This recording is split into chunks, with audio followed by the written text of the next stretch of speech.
Hi, my name is Lauren Handel, and I'm the principal attorney of Handel Food Law. I have a practice that's focused on food and beverage businesses, mostly CPG companies.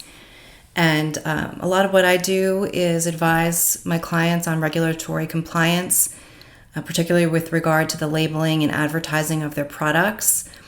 I've been involved in some food labeling litigation, but mostly what I'm doing is advising clients on how to minimize the risks of getting sued or threatened with a lawsuit regarding the labeling or advertising of their products. So today I'm going to talk about the litigation risks of food labeling. The topics that I'm going to cover to start are the regulatory framework that applies to food labeling and advertising. So for those of you who might not be familiar with food law, to just give you some background on the agencies that regulate food labeling and advertising. I'm also going to talk about the common claims and defenses that get asserted in food labeling litigation, as well as what have been the targets in the last several years that have been popular for food labeling litigation, meaning that the types of claims or representations that manufacturers or brand owners make about their products that the plaintiffs' lawyers have gone after. And then finally, I'm going to cover some strategies for how to advise clients who are selling food or beverage products on how best to minimize the risks of getting sued.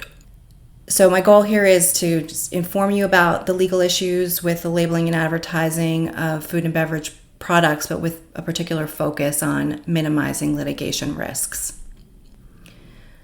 So turning to the regulatory framework, there is shared and multiple levels of responsibility in our country when it comes to the labeling and advertising of food and beverage products. At the federal level, the FDA, the Food and Drug Administration, has general responsibility for all food in this country. However, the United States Department of Agriculture has primary jurisdiction when it comes to products that contain meat, poultry, catfish, or that are processed egg products. USDA also has responsibility with regard to labeling of organic products, as well as a relatively new bioengineered foods disclosure standard, which is what are commonly known as GMOs, or genetically engineered foods. The Federal Trade Commission has responsibility for advertising and consumer protection. So when we're thinking about traditional advertising or social media, basically anything that's not the label on or that accompanies the product, that's within the FTC's jurisdiction. And then states also have responsibility and authority when it comes to the labeling and advertising of all products, including food. So states might have their own laws that impose additional extra requirements beyond what's required in federal law. States have their own consumer protection laws, which is what gives people the right to sue, as we're going to discuss in more detail. For the most part, when it comes to the labeling regulations, states are enforcing and have adopted federal laws. They've adopted them in their own state laws. And there is an issue of federal preemption, so while states can impose additional requirements, states can't have labeling requirements that conflict with federal law.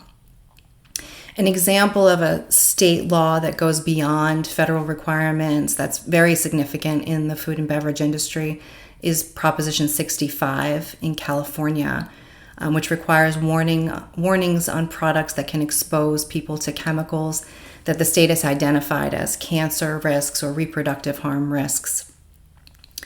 And just importantly, as a caveat for this presentation, this could be an entire presentation on Proposition 65. So beyond mentioning it here, I'm not going into that. But for anyone who's advising food and beverage companies, it is a very important law to be aware of if your clients are selling products in California. It is a very big litigation risks for businesses if they fail to provide required warnings under that law. So I've also included courts in this slide on regulation, which might seem out of place, but litigation can be considered a regulatory tool. It is a way that rules get enforced. And so litigation can be brought both by consumers or class actions on behalf of consumers. Litigation can be brought by advocacy groups or by competitors against each other relating to the labeling or advertising of food and beverage products.